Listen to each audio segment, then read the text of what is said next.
All right, with the Rockford IceHogs clinching up their playoff spot last night with a victory, I'm very fortunate to be joined now by IceHogs defenseman Alec Regula here on the Locked On Blackhawks podcast. Alec, first, just want to say thank you for taking the time, man. Greatly appreciate it. Congratulations on the victory last night. I know things got a little hairy here down the stretch, but had to feel good getting the job done with the backs against the wall now. Yeah, thanks. Thanks for having me on, Jack. And yeah, like you said, kind of went all the way down to the wire, but we punched our ticket and we're in the dance now. So we're all looking forward to getting started on Wednesday. And you and the Ice Hogs picked up victories in 5 of the last 7 games in order to get into that best of 3 play-in series against the Iowa Wild. Can you kind of talk to me about what the feel is like in the locker room right now? Because you're obviously playing some good hockey, been winning some meaningful games. You also get Lucas Reichel and Alex Vlasic back from the NHL. Buddy Robinson returns as well. Joey Anderson is now part of the group too. And it feels like for the first time in a little while. I mean, it just felt like it was a revolving door up in Chicago this year, a lot of moving parts, but now it kind of feels like you guys have found your groove and everyone's kind of all together down in Rockford. Talk to me about the feel in the locker room with that being the scenario right now. Yeah, it feels good. And, you touched on it a little bit there. Like you said, just a revolving door is a good way to put it. A lot of guys going up and down.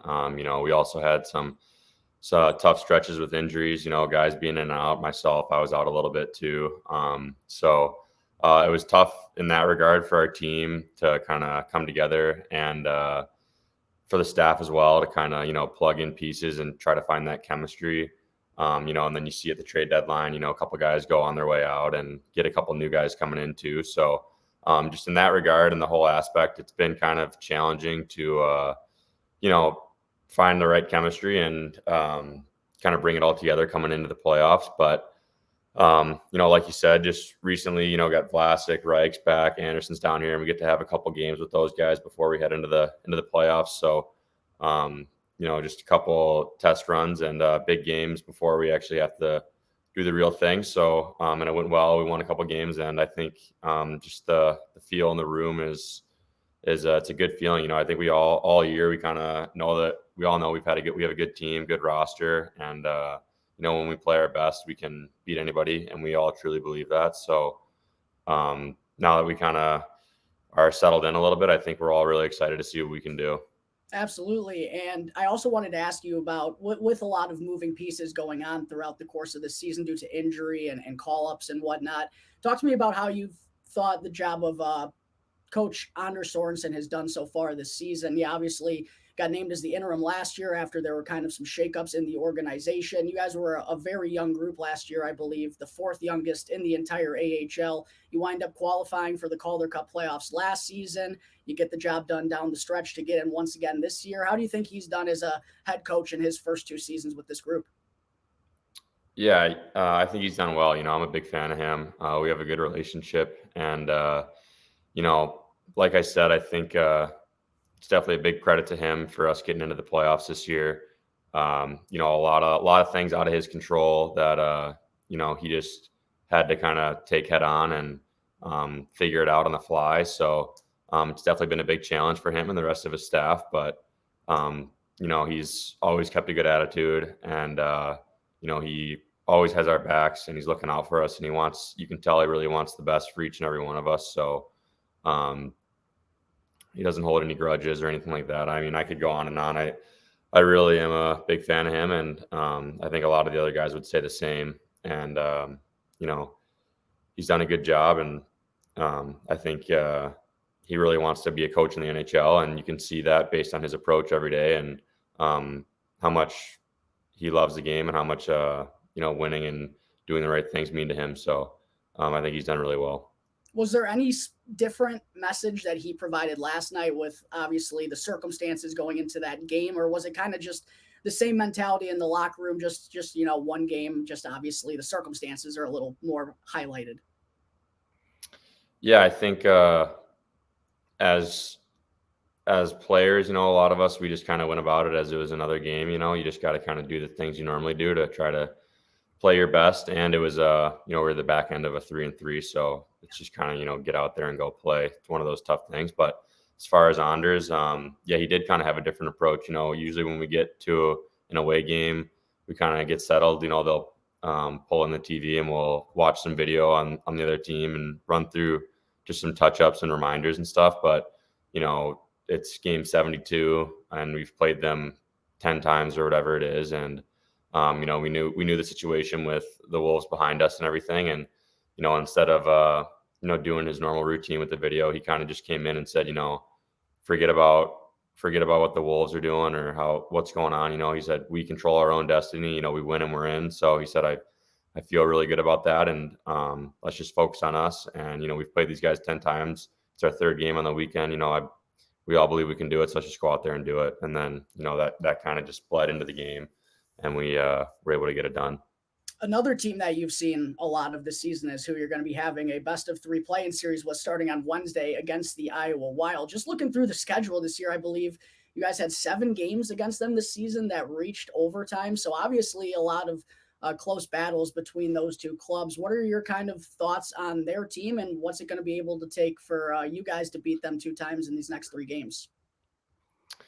Yeah, it's been we've had some really good games against them this year. They're a good team. I think they have a really good top 2 lines. They're really skilled.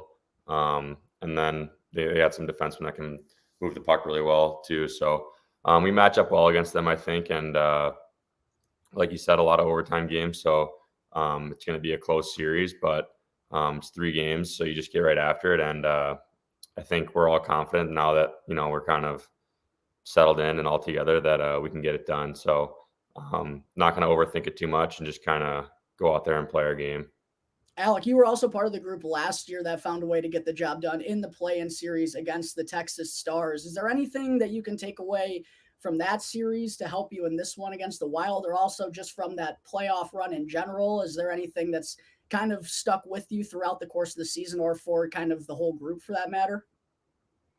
Yeah, I think just, it being best 2 out of 3, it's just, each game is massively important. And it's, like you saw last year, I think it was 2-1 and then it was 1-0 in overtime. So I think it's just the emphasis on, being very structured and, the team that, bend don't break, the team that breaks is probably going to be the one that loses in that situation. So it's just about, being super dialed in, being super, crossing your T's, dotting your I's, being all over it like that. So it's a game of inches, and that's kind of what stuck with me from last year's experience.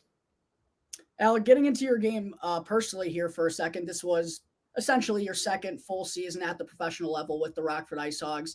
Tallied 21 points in 55 games this year. But can you kind of talk to me about what your mindset was heading into this season? Were there any things you were trying to improve upon in particular, or something you were a little bit more focused at after having that first professional season fully under your belt?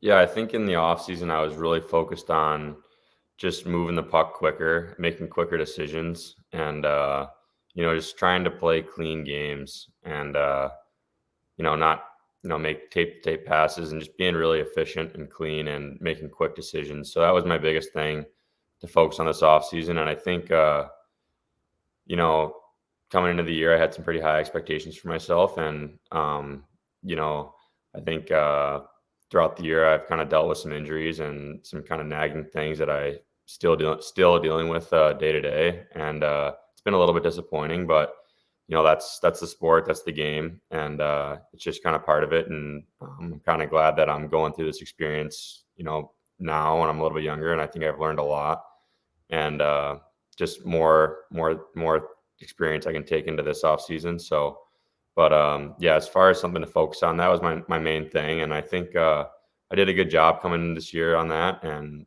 but like I said, some ups and downs, but I mean that's going to be another thing I'm going to kind of try to keep improving on in this summer as well. And we've seen recently that you've been playing on the top defensive pairing with Isaac Phillips for a good stretch here as of late. What do you like about playing with Isaac, and how would you kind of describe your guys' game, and also what you need to do to be the defensive anchor on the back end for the IceHogs throughout this postseason run?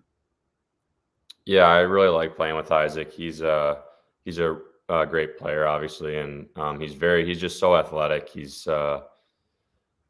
covers a lot of ground, very fast, very strong. And, he thinks the game really well too. And he makes hard plays, tape plays. He's very reliable. He's a kind of player that a coach can put out and feel super comfortable that he's going to make the right decisions. So, he's very consistent and makes my life a lot easier out there, just knowing where he's going to be all the time. And, just kind of playing with a predictable player like that.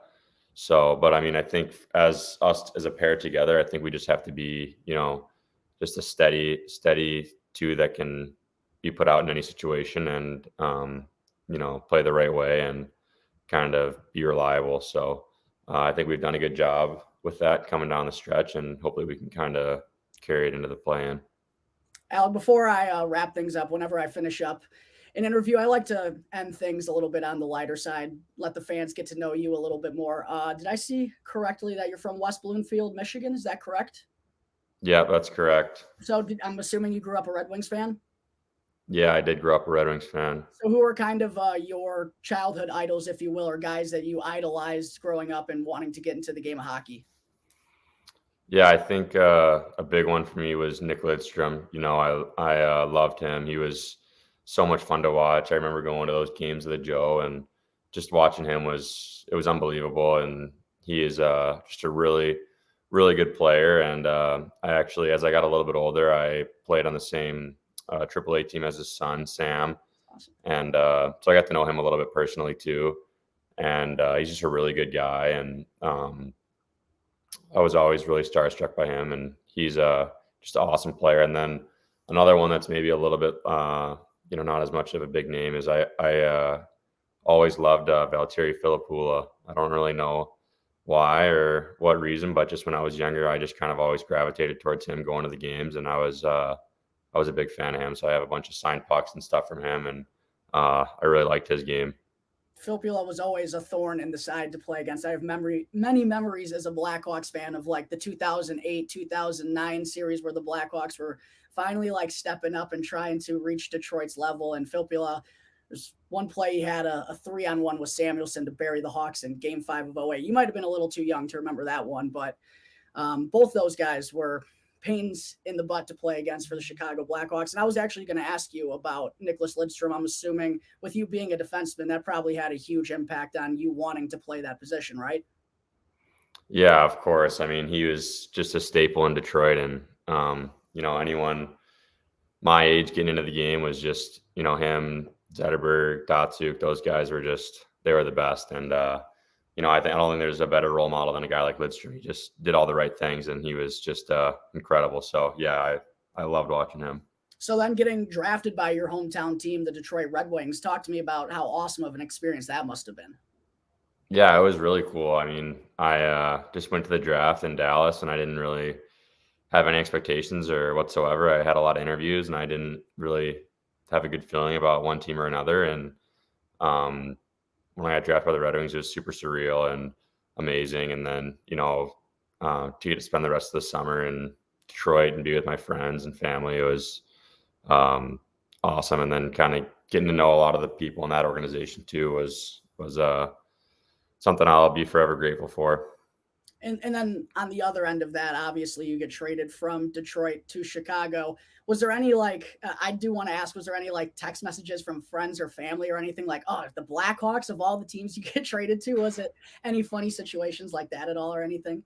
Yeah, for sure. A lot of my Michigan friends had sent me messages like that, and it's all in good fun. But I think one original six team to another, so it could always be worse. And I've come to love this organization, and top to bottom, it's been really great to me. So it's been a good situation. Alec, last hard-hitting question I'll ask you before I let you get on out of here. Chicago-style pizza or Detroit-style pizza? Putting you on the spot. I got to go Detroit style. Got to go with your home guns, I understand. But Alec, I just want to say once again, thank you so much for hopping on the podcast and taking the time to join this with me. And best of luck throughout the Rockford IceHogs playoff run. Hopefully it's a long and successful one for this group. Yeah, I appreciate it. Thanks, Jack.